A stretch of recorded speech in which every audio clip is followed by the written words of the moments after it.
ఎందుకు మారిపోయారు? Okay. So నన్ను బ్యాడ్గా నాకు ఆ పాయింట్లో షాక్ అయ్యి ఏంటి సార్ ఫ్లిప్ చేస్తుంది ఇలా అన్న. ఓకే. అండ్ నాకు అది అలా చెప్పింది నాకు అసలు, ఎందుకంటే అప్పుడు దాకా మా ఇంటరాక్షన్ బాగుంది. ఆ ఫ్లిప్ అన్నానా, దెన్ ఐ నీడెడ్ టైం, కొంచెం నార్మల్ అవ్వడానికి టైం పడుతుంది. ఏంటి ఇలా మారిపోయారు అని చూడు, నేను టైం తీసుకున్నా అనేది ఆవిడకు నచ్చలేదంట. నేను నీతో మాట్లాడడానికి వచ్చాను కానీ నువ్వు నన్ను నువ్వు అవాయిడ్ చేసావు, నువ్వు ఆ ఇష్యూ సార్ట్ అవుట్ చేసుకోలేదు, అందుకే నువ్వు యాక్చువల్లీ చాలా రూడ్, నువ్వు అనుకున్నదే నిజం అనుకుంటావు, నువ్వు అస్సలు వెల్కమింగ్ లేవు, మాట వినవు, ఇదంతా చెప్పేశారు. ఒక్కరోజు నేను మాట్లాడలేదు, ఎందుకంటే దాని నుంచి ఇంకొంచెం ప్రిపేర్ అవ్వడానికి నాకు టైం పట్టింది. ఆ ఒక్కరోజు నేను మాట్లాడేది అనేసి నా మీద ఇంత ట్యాగులు పెట్టారు. అదే కంటిన్యూ అయింది అన్ని. నేను ఆ రోజు నామినేషన్ తర్వాత మాట్లాడేసి అంతా సార్ట్ చేసేసుకుందాం, అప్పటికి నేను నార్మల్ అయిపోయా. బట్ ఆ నామినేషన్ వేసి లేనిదంతా పెట్టేశారు. అసలు ప్రేరణనే ఇంత, ప్రేరణ రూడ్, ప్రేరణ ఇరిటేటెడ్, ప్రేరణ ఇరిటేటింగ్, ఇదంతా. ఒక్కరోజు నేను మాట్లాడలేదు అంతే. మీరు ఆ ఒక్కరోజు గురించి మాట్లాడండి, ఐ విల్ యాక్సెప్ట్, ఎందుకంటే ఆ ఒక్కరోజు నేను నిజంగా మాట్లాడలేదు. కానీ మొత్తం మా జర్నీ మొత్తం అలానే అంటే నేను ఒప్పుకోను, ఎందుకంటే నాకు తెలుసు మా జర్నీ చాలా బాగుండేది. సో అక్కడ నాకు మళ్ళీ షాక్ అయ్యి, ఈవిడ ఇలా మాట్లాడతారంటే నేనెందుకు ఆవిడతో మాట్లాడాలి, నేనెందుకు ఆవిడ మీద పడాలి మాట్లాడుకుంటూ అనేసి నేను వదిలేసాను. స్లోగా ఆవిడకి ఏదో అది నా మీద ఇలానే మిస్అండర్స్టాండింగ్ పెరిగి పెరిగి పెరిగి అది గ్యాప్ మ్యాడ్ ఫైట్ అయిపోయింది. యష్మి మిమ్మల్ని ఫస్ట్ వీక్లో ప్రేరణ నాకు నచ్చదు అని చెప్పింది. మీ ఫీలింగ్ ఏంటి? యాక్చువల్ ఫ్రెండ్స్ కదా మీ ఇద్దరు? లేదు అంటే మేము కొలీగ్స్. కృష్ణ ముకుంద మురారిలో నేను హీరోయిన్గా చేశాను, ఆమె స్లైట్ విలన్ లాగా చేసింది. కొలీగ్స్ అంతే. సో నాకు యష్మి సెట్ దాకే తెలుసు. సెట్లో హాయ్ బాయ్, సీన్కి ఎంత అవసరమో అంత, ఎప్పుడైనా కలిసి లంచ్ చేయడం అంతే, వేరే ఏం లేదు. మేము 1.5 years షూటింగ్ చేస్తే దానిలో 6-7 months మేము మాట్లాడుకోలేదు కూడా. చిన్న గొడవ జరిగి we did not speak. Set లో అసలు చూడం కూడా, అలాంటిది కూడా కాదు. గొడవ అంటే మాటల్లో కూడా గొడవ లేదు. ఆమె ఒకటి రియాక్ట్ అయిన విధానం సెట్ లో, నాతో కూడా కాదు, సెట్ లో రియాక్ట్ అయిన విధానం నాకు నచ్చలేదు అనేసి నేను మాట్లాడడం ఆపేసా. కానీ అమ్మాయిలు శత్రువులు కదా? అలా లేదు, శత్రువులు ఎవరైనా అవ్వచ్చు. అంతేనా? సో అది సో అలా జరిగింది. ఇంటి లోపలికి వచ్చినప్పుడు ఓకే, నాకు తెలిసిన వాళ్ళు ఎవరో ఉన్నారు అని ఇది. బట్ అదంతా బయట జరిగింది కాబట్టి ఆమె అది చెప్పినప్పుడు పెద్ద షాక్ ఏం కాదు. నాకు ఒక్కసారి అనిపించింది ఆమెకు నేను నచ్చనేమో, ఎందుకంటే ఆమె సైలెంట్గా ఉంటుంది, నేను ఇలా హైపర్గా ఉంటా. సో ఒక్కొక్కసారి అనిపించేది ఆమెకు నేను ఇరిటేటింగ్ అనిపిస్తానా ఏంటి అని. బయట ఇక్కడ తీసుకొని ఇక్కడ ఏమైనా చేస్తుందా అని అనిపించింది? లేదు, ఆమెకు జనరల్గా నేనైతే ఇరిటేటింగ్ అనిపిస్తుందేమో, ఎక్కువగా పెద్దగా నేను నచ్చను అనేసి ఐ థాట్. బట్ ఆమె అప్పుడు అలా నాకు అస్సలు ఆ అమ్మాయి నచ్చదు కూడా అని ఓపెన్ గా చెప్పినప్పుడు ఇలా బ్రేక్ అయినట్టు అనిపించింది, ఒక झटका లాగా, ఒక స్లాప్ ఇచ్చినట్టు. అప్పుడు దట్ వాజ్ ద మూమెంట్. నేను ఐ థాట్ ఓకే, ఈ హౌస్ లో ఆ రోజే, ఆ సెకండ్ డేనే ఐ థాట్ ఈ హౌస్ లో ఎవరితో అయినా కలిసి బాగా ఉండు, కానీ ఎవరు నీ కోసం ఉండరు, అదొకటి గుర్తుపెట్టుకొని నాకు చెప్పాను. ఎవరితో ఎంతలో ఉండాలి అంతలో అంతే. సో ఆ సెకండ్ డేనే నాకు ఆ రియలైజేషన్ వచ్చేసింది. సో అప్పటి నుంచి నేను సిచ్యుయేషన్స్ బట్టి ఐ వాజ్ బాగా బాండ్ అవుతూ ఉంటే బాగా బాండ్ అవుతూ ఉంటా, లేకపోతే గొడవలు వస్తే ఐ విల్ లైక్ ఏదైనా నచ్చకపోతే నేను చెప్పేస్తా, అంత హ్యాపీగా ఉంటే హ్యాపీగా ఉంటా. వేరే ఈ టాపిక్, యాక్చువల్లీ స్టేజ్ మీదకి మీరు వెళ్ళేటప్పుడు రష్మిక మీ ఫ్రెండ్ అని చెప్పి చెప్పడం జరిగింది. ఎందుకు చెప్పారు? యాక్చువల్ ఆ టాపిక్ ఎందుకు వచ్చింది, రష్మిక ఫ్రెండ్ ప్రేరణ అనేసి? లైక్ ఓటింగ్ గురించా, లేకపోతే ఎందుకు చెప్పింది ప్రేరణ టాపిక్? నాకు అసలు రష్మిక మ్యాటర్ వచ్చిందే నచ్చలేదు. నాకు ఇప్పుడు దాకా లైక్ ఈ కామెంట్స్లో కానీ ఇప్పుడు ఇంటర్వ్యూస్లో కానీ ఇది వస్తుంది కూడా నాకు నచ్చట్లేదు. ఎందుకంటే నేను అనుకున్నా ఇది వచ్చేది నాకు ఎఫెక్ట్ అవ్వకూడదు. నేను ఎప్పుడు రష్మిక మ్యాటర్ తీసుకురాలే. నేను ఫస్ట్ ఇంట్రొడక్షన్లోనే ఎవరు నాగ్ సార్కి లైక్ టీంకి చెప్పారో తెలియదు కానీ ఆయన అది అడుగుతారు కూడా అని నాకు తెలీదు. ఎక్స్పెక్ట్ చేయలే. నీకు ఒక సెలబ్రిటీ ఫ్రెండ్ ఉంది కదా అని అడిగేశారు. నాకు రియలైజ్ కూడా కాలేదు ఎవరనేసి. అండ్ నాకు ఇప్పుడు గుర్తులేదు ఆయన చెప్పింది ఆయననే రష్మిక పేరు చెప్పారా లేకపోతే నేను చెప్పానా తెలీదు. మీరు చెప్పారు పేరు, ఆయన అడిగారు, జస్ట్ క్వశ్చన్ అడిగారు. ఆయన నాకు ఆమె గురించి అడిగారు. సో చాలా పెద్ద సెలబ్రిటీ, చాలా మంది తెలుసారంటే చాలా పెద్ద సెలబ్రిటీ మా ఇండస్ట్రీలో, నీకు ఆమె తెలుసు అన్నారు. అప్పుడు నాకు ఫ్లాష్ అయింది, ఓ రష్మిక. సో అది ఆయనకు ఎవరు దాని గురించి చెప్పారో తెలీదు. అండ్ అప్పటి నుంచి స్టార్ట్ అయిపోయింది ప్రతి ఒక్కరు దాని గురించి అడగడం. And I don't like it. ఎందుకంటే అది ఇలాంటి ఆమె ఇప్పుడు ఏ స్టేజ్కి వెళ్ళిపోయిందో, ఇప్పుడు బిగ్ బాస్ సంబంధించిన దాంట్లో ఈజీగా ఎవరైనా మిస్అండర్స్టాండ్ చేసుకోవచ్చు. రష్మిక గురించి మాట్లాడుతుంది అంటే పాపులారిటీ కోసమా అనేసి. నాకు అసలు వద్దు ఇది. నేను ఇప్పుడు కూడా వేరే ఇంటర్వ్యూ వాళ్ళు వస్తే రష్మిక గురించి ఏమైనా క్వశ్చన్ ఉంటే ప్లీజ్ నన్ను అడగకండి, ఎందుకంటే చాలా అయిపోతుంది. నేను మాట్లాడేది నా గురించి చాలా ఉంది. సో ఇది ఒకటి అడ్డం పెట్టుకుని మాట్లాడే అవసరం అదే లైక్ అదే మీరు లోపలికి వెళ్ళేటప్పుడు ఆ సిచ్యువేషన్ లో ఎందుకు చెప్పింది, మళ్ళీ వీళ్ళిద్దరు రూమ్మేట్స్ అంట, దీని గురించి ఇప్పుడు ఆయన క్వశ్చన్ అడగకపోతే నాకు ఎక్కడి నుంచి వస్తుంది. సో వాళ్ళు అది ఎందుకు క్రియేట్ చేశారు. ఇప్పుడు సూర్య గారు వస్తే కూడా, సూర్య గారు వచ్చారు, ప్రతి ఒక్కరి గురించి వాళ్ళు ఇంట్రొడక్షన్ ఇచ్చారు. వీళ్ళు యూట్యూబ్ చేస్తారు, వీళ్ళు డాన్స్ చేస్తారు. నా మీద వచ్చినప్పుడు ఈమె రష్మిక చైల్డ్హుడ్ ఫ్రెండ్ అన్నారు. అసలు అప్పటి కూడా అనుకున్నా, అరే ఎందుకు అక్కడ ఎందుకు అది చెప్తున్నారు అనేసి. సో అది చాలా పాయింట్స్ లో అరే అవసరం లేదు కదా అనే పాయింట్స్ లో కూడా దాని గురించే మాట్లాడారు. సో ఐ డోంట్ నో, అంతే. అనుకున్నా అది వస్తూనే ఉంటది టాపిక్, అది వస్తూనే ఉంటది. ఎందుకంటే అది పెద్దది. ఇంకా ఇక్కడి నుంచి అది కంటిన్యూ అవుతుంది. ఏం చేస్తారు మరి? ఇగ్నోరా? అంతే, ఇలా ఇగ్నోర్ నవ్వేసి అలా తెలిసేయడం. హౌస్లో ఎవరిని బ్లాక్ చేసుకోవాలి, ఎవరిని ఫ్రెండ్ చేయాలి అని అన్న సిచ్యువేషన్లో వస్తే అందరినీ ఫ్రెండ్ చేసుకొని సోనియాని మాత్రం అలాంటి పర్సన్ నా లైఫ్లో వద్దు ఇది అని చెప్పి మీరు చెప్పడం జరిగింది.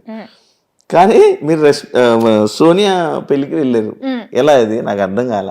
నేను ఫస్ట్ ఆఫ్ ఆల్ వాళ్ళు మాకు చెప్పింది ఏంటంటే, మీరు ఫాలోలో మినిమం ఒకటి పెట్టేసి ఎంతమైందైనా పెట్టొచ్చు, బ్లాక్ లో 100% ఖచ్చితంగా ఒక్క ఉండాలి అని చెప్పారు. అండ్ బిగ్ బాస్ చెప్పిన మాట ఏంటంటే, మీరు ఎవరిని పడట్లేదో, ఎవరిని మీరు హౌస్ తర్వాత కలవకూడదు అనుకుంటున్నారో వాళ్ళని ఇక్కడ పెట్టండి అని ఆయన అనౌన్స్ చేశారు. ఆయన అనౌన్స్ చేసిందే నేను రిపీట్ చేశాను, నేను కలవకూడదు అనుకుంటుంది అనేసి ఇలా పెట్టాను. కానీ అది అక్కడ ప్రక్రియ చేయాలి. సో ఉన్న వాళ్ళలో నేను అందరినీ పెట్టలేదు, నేను 7 or 8 మెంబర్స్ నే పెట్టాను. అంటే ఈమెను మెన్షన్ చేశారు కదా, లైక్ ఎవరినైనా కలుస్తాను కానీ ఈమెను అయితే ఎవరినైనా కలుస్తాను అని చెప్పలేదు. బట్ అది ఎంత వచ్చిందో తెలీదు. ఐ సెడ్ కొంతమందిని పెట్టేసి వీళ్ళతో నాకు మంచి బాండ్ వచ్చింది, వీళ్ళని పక్కాగా కలవాలి అనుకుంటున్నా, ఎందుకంటే ఈ బాండ్ కంటిన్యూ అయితే చాలా బాగుంటది అనిపిస్తుంది. బట్ అలానే అప్పుడే ఆమె మళ్ళీ హౌస్ బయట నుంచి వచ్చి మళ్ళీ నామినేషన్స్ లో నాకు చాలా గట్టిగా చాలా చాలా నెగిటివ్ గా మాట్లాడింది. సో అక్కడ ఉన్న వాళ్ళలో నేను ఖచ్చితంగా ఒకరిని పెట్టాలి అంటే నేను సోనియాని పెట్టాను. అండ్ చెప్పేది కూడా బిగ్ బాస్ ది వాయిస్ దే నేను క్యాచ్ చేసి అదే విధంగా చెప్పాను కాబట్టి ఇట్ వాస్ లైక్ నేను పుడికి కలవను ఈ అమ్మాయినే అనేసి ఉంది. దాని తర్వాత బయటికి వచ్చాక ఇప్పుడు ఫినాలే వచ్చి నేను సోనియాది ఇమిటేషన్ చేశాను స్టేజ్ మీద నాగ్ సార్తో. సోనియాతో మాట్లాడాను, అదంతా ఓకే. పెళ్లి గురించి తెలిసింది. నేను అన్నాను నేను వెళ్ళను, ఎందుకంటే బాగుండదు, ఇప్పుడే అది బ్లాక్ది అంతా అయింది, ఎంత నేను అది ఒక బిగ్ బాస్లో చెయ్యాలి అనుకున్న ప్రక్రియ అని నేను ఎంత చెప్పినా అది బాగుండదు. ఎందుకంటే డెఫినెట్లీ ఎవరో ఒక్కరైనా వస్తారు. నువ్వు బ్లాక్ లో పెట్టావు కదరా, ఎందుకు అంటే ఫేక్ గా ఉన్నావా, అలా వచ్చేస్తుంది. బ్లాక్ లో నేను జస్ట్ పెట్టాలి ప్రక్రియ కాబట్టి పెట్టాడు అంతేగాని ఆ లోపల బయట పాటించరు. సో నేను చెప్పాను, నేను శ్రీపతికి చెప్పాను, మా నాన్నకి చెప్పాను. సోనియా మా నాన్నకు కూడా ఇన్విటేషన్ ఇచ్చింది. దగ్గర నుంచి యశ్వీర్ అండ్ సోనియా ఇద్దరు నాన్నని పిలిచారు, శ్రీపతిని పిలిచారు, నేను బయటకు వచ్చినప్పుడు నన్ను పిలిచారు. అది బ్లాక్ గురించి టెలికాస్ట్ అయిన తర్వాత కూడా సోనియా నాకు పర్సనల్ గా మెసేజ్ చేసి ప్లీజ్ పెళ్ళికి రా, నీకు వీలైతే రా, నువ్వు శ్రీపతి రా అన్నారు. సో అక్కడ లోపల ప్రక్రియ గురించి నేను అది నిజంగా నాకు ఆమె నాకు నామినేషన్లో చెప్పింది, అదంతా నచ్చలేదు, నేను ఆ వేలో పెట్టాను. బట్ పాపం ఆమె ఆ బ్లాక్ చూసి కూడా పిలుస్తుంది. అండ్ మా నాన్న శ్రీపతి కూడా ఏం కాదులే, ఇట్స్ ఓకే, అది బిగ్ బాస్ అని లైక్ అర్థం చేసుకుంటారు, ఎందుకైంది వెళ్దాం రా, వెళ్ళి అందరినీ కలిసేసి వచ్చేద్దాం పర్లేదు అంటే వెళ్దాం. కే బ్యాచ్ మొత్తం గ్రూప్ గేమ్ ఆడారు అని చెప్పి ఒకటి బయట స్ప్రెడ్ అవుతుంది, బయట జనాలందరికీ అలా ఒకటి క్రియేట్ చేశారు. దానికి మీరు ఏం చెప్పాలనుకుంటున్నారు? నేను ఇంట్లో మాట్లాడేది ఏ భాష? తెలుగు, తమిళ్. ఎక్కడ? Mother tongue Tamil. అవును, దీని గురించి యాక్చువల్ డిస్కషన్ కూడా వచ్చింది. సో నేను తమిళ్, నేను ఏ రకంగా కే బ్యాచ్ అవుతా, అది నా ఫస్ట్ క్వశ్చన్. ఎవరెవరు నన్ను కూడా కే బ్యాచ్ అని పెట్టారో, ఫస్ట్ ఆఫ్ ఆల్ అలాంటిది లేదు. ఎవరు స్టార్ట్ చేశారో వాళ్ళు దేనికి స్టార్ట్ చేశారు, ఎవరిని సపోర్ట్ చేయడానికి స్టార్ట్ చేశారు అని ఎవరికి తెలుసో వాళ్ళకి తెలుసు. కానీ ఆ కే బ్యాచ్ పక్కన పెడితే నేను ఎందుకు దానిలో వస్తున్నా? అంటే నేను తమిళ అమ్మాయి. మీరు అందరూ లైక్ ఎలా అంటే ఒక గ్రూప్ లో కూర్చొని ఈరోజు జీని నామినేట్ చేయాలి, ఏ నామినేట్ చేయాలి, ఫస్ట్ ఆఫ్ ఆల్ నామినేట్ చేయాలి అని మాట్లాడుకున్నారంట కదా. ఇది ఎప్పుడు జరిగింది? ఏది? మేమందరూ క్లాన్స్ లో ఉన్నప్పుడు, క్లాన్స్ లో మనల్ని కాపాడుకోవాలరా గ్రూప్ క్లాన్స్, అదే క్లాన్ మేము ఈ గేమే క్లాన్ లో ఆడాలి. మా క్లాన్ లో నంబర్ తక్కువ అయిపోతే నెక్స్ట్ వీక్ గ్రూప్ గేమ్ లో పవర్ ఉండదు. ఎందుకంటే గ్రూప్ మొత్తం ఎదుటి మా దాంట్లో నుంచి 8 ఉన్నాం వైల్డ్ కార్డ్స్ వచ్చినప్పుడు. సీత మణికంఠ ఇద్దరు వెళ్ళిపోయారు, మా దాంట్లో 6 ఉన్నారు, వాళ్ళ దాంట్లో 8 ఉన్నారు. మళ్ళీ ఒకరు మన వాళ్ళే మా మీదే వేసుకుంటే మేము వెళ్ళిపోయే ఛాన్స్ ఉంది. వాళ్ళు 8 ఉంటారు, మేము 5 ఉంటాం. గ్రూప్ గేమ్ ఆడాలంటే వాళ్ళకి పవర్ ఉంది, మాకేం లేదు. సో బిగ్ బాస్ చెప్పింది క్లాన్ గేమే, బిగ్ బాస్ 8 అనేది క్లాన్ గేమే. సో మేమేమనుకున్నాం, అక్కడ నబీల్ కూడా ఉన్నాడు, ఇట్ ఈస్ ఈజీ. కానీ అక్కడ మాట్లాడుకున్న దాంట్లో నబీల్ ఉన్నాడు, నబీల్ని కూడా కే బ్యాచ్ లో పెడుతున్నారా? ఆ భాషది ఎందుకు వస్తుందో నాకైతే చాలా ఇరిటేట్ అవుతుంది. ఎందుకంటే అందరూ తెలుగు బిగ్ బాస్కి వచ్చాం, బట్ ఈ సీజన్ మొత్తం ఇదే నేమ్ నడిచింది మొత్తం లాస్ట్ వరకు. అలా చూస్తే మీరు ఇండస్ట్రీ వాళ్ళని బ్లేమ్ చేయండి. ఇప్పుడు అక్కడి నుంచి కర్ణాటక నుంచి ప్రొడ్యూసర్స్, డైరెక్టర్స్ వాళ్లే కదా కన్నడ వాళ్ళని తీసుకొచ్చి ఇక్కడ పని ఇప్పిస్తున్నారు, ఇక్కడ పని చేస్తున్నారు. ఇక్కడ పని చేసి తెలుగు ఆడియన్స్ కి నచ్చితేనే కదా వీళ్ళు పాపులర్ అయ్యారు. ఆ నచ్చితేనే కదా బిగ్ బాస్ వాళ్ళు కూడా అప్రోచ్ అయ్యి వీళ్ళు బాగున్నారు అని పెట్టారు. మీ షో కేబీకేజీ తర్వాత మీకు మీ టాస్క్ లో అక్కడ బాగా ఆడి మీ పర్ఫార్మెన్స్ నచ్చి మీకు మంచి ఆఫర్ వచ్చింది అంటున్నారు, రైటేనా? నిజమేనది? తెలీదు. కేబీకేజీలో మీ పెర్ఫార్మెన్స్ చాలా బాగుందండి, టాస్క్లు బాగా ఆడేవాళ్ళంట, కొంచెం ఫుల్ యాక్టివ్, చాలా బాగా ఆడుతున్నావు టాస్క్లు అని అన్నారు. టాస్క్స్ అంటే చాలా ఇష్టం కదా, అక్కడ కూడా బాగా ఆడే, ఫస్ట్ ప్రతిది వెళ్ళిన దాన్ని ప్రతిది ఒకటి గెలిచేదాన్ని కదా, దానివల్ల ఈ ఆఫర్ వచ్చింది అని చెప్పి విన్నా. నాకు దేనికి పిలిచారో తెలియదు కానీ పిలిచారు అంతే అంతే. సో ఇలా ఇప్పుడు అది మాట్లాడుకుంది మేమేదో షడ్యంత్ర చేసి కుట్రలాగా వాడినే చెయ్యి, ఈ రీజన్కే చెయ్యి, ఎవ్వరూ మాట్లాడుకోలేదు. మాలో చేసుకోకండ్రా, మాలో చేసుకోకండి, ఎందుకంటే ఎదుటి వాళ్ళు మా మీదే చేస్తారు. రాయల్ క్లాన్స్ వాళ్ళు ఓజీస్నే చేస్తారు, వాళ్ళలో చేసుకోరు. మేమెందుకు మాలోనే వేసుకుని పిచ్చి పిచ్చిగా ఆడుతున్నాం? వాళ్ళు వాళ్ళ క్లాన్ గురించి ఆలోచిస్తున్నారు, మేము కూడా వాళ్ళ క్లాన్ గురించి ఆలోచించాలి. నామినేషన్స్ అంటే అది కాదు కదా, ఎవరిలో తప్పు ఉంటే వాళ్ళని క్వశ్చన్ చేయడం. నామినేషన్ వాళ్ళలో కూడా చాలా తప్పులు ఉన్నాయి. కానీ ఈ సీజన్ లో కొత్తగా క్లాన్స్ వచ్చాయి, లేకపోతే క్లాన్ అనే కాన్సెప్ట్ లేదు. సో ఓజీస్ ఎవరు ఉన్నారో వాళ్ళు స్టార్టింగ్ నుంచి క్లాన్ గేమ్ ఆడుతున్నారు కాబట్టి మాకు అది తెలుసు. మాకు టూ వీక్స్ ఏదో మా క్లాన్ వాళ్ళని మేము నామినేట్ చెయ్యకూడదు అని బిగ్ బాస్ చెప్పారు. అదేంటి బిగ్ బాస్ తప్ప అది? సో క్లాన్స్ ది ఒక ఇది ఉంటది, మీ క్లాన్ ని మీరే ఎందుకు వీక్ మీ టీం క్రికెట్ ఆడుతున్నారు, ఒకడు ఆడట్లేదు, ఆర్ లేకపోతే మీకు పర్సనల్ ప్రాబ్లం ఉంది, బెస్ట్ ప్లేయర్ ని తీసేస్తారా మీరు? పెట్టుకుంటా. టీమ్ గేమ్ అనేది టీమ్ గేమ్. సో మా సీజన్ లో కొత్తగా జరిగింది టీమ్ గేమ్ అనే కాన్సెప్ట్. అది బయట కొత్తది కాబట్టి అందరికి అర్థం కాలేదు. మా టీమ్ ని మేము ప్రొటెక్ట్ చేసుకోవాలి, ఎంత గొడవ అయినా మాలో మేము మాట్లాడుకుని సార్ట్ చేసుకోవాలి. కానీ మా టీం ని వీక్ చేయాలి, ఒకరిని తీసేయాలి అనుకుంటే మాకే ప్రాబ్లం, అది సర్వైవల్ ప్రాబ్లం. మళ్ళీ నెక్స్ట్ నామినేషన్ మా మీద పడుతుంది. సో అది అలా మాట్లాడుకున్నప్పుడు నబీల్ కూడా ఉన్నాడు. సో వాడిని ఎందుకు పెట్టలేదు?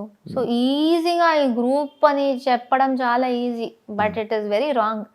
మేము తెలుగు షోలు చేస్తున్నాం, తెలుగు బిగ్ బాస్కి వచ్చాం, అందరితో తెలుగులో మాట్లాడుతున్నాం, షో మొత్తం తెలుగులో చేసాం. కన్నడ ఎక్కడి నుంచి వస్తుంది? నువ్వు పుట్టింది నీ తప్ప ఇంట్లో మాట్లాడడం. నన్ను కూడా కేలో వేశారు, బట్ నేను ఇంకో నేను తమిళ్ నేను. సో ఏం చెప్తారు దాని గురించి? మీరు తప్పుగా వేరే ఏదేదో బ్యాచ్ క్రియేట్ చేసుకుంటూ, సంబంధం లేని బ్యాచ్లు, భాషకు సంబంధం లేదు. ఎందుకంటే ఆ షోలో తెలుగు మాట్లాడుతున్నాం, అందరూ తెలుగు, అందుకే విన్నర్ అయ్యారంటారా? జనాలు కదా ఓట్ చేసింది. మీకు అంత ఉంటే భాషది ఓట్ చేయకండి, నబీల్ని గౌతమ్ని టాపిక్ తీసుకెళ్ళండి. మీకు తెలుగుయే ఇంపార్టెంట్ అంటే అక్కడ క్యారెక్టర్ చూస్తారు, టాస్కులు చూస్తారు, మీరు ఎలా ఉన్నారు చూస్తారు, అదే కదా లాస్ట్ లో మ్యాటర్ అయ్యేది. అది చూసి ఒక విన్నర్ వచ్చారు. ఇప్పుడు ఎవరెవరు ఈ భాష గురించి చెప్పారో వాళ్ళకి పెద్ద ఆన్సరే దొరికింది, ఎందుకంటే తెలుగు ప్రేక్షకులే చూసి నిఖిల్కి ఓట్ చేశారు. ఇప్పుడు వాళ్ళు ఏం చెప్తారు? తెలుగు వాళ్ళకే చెప్తారా మీరు?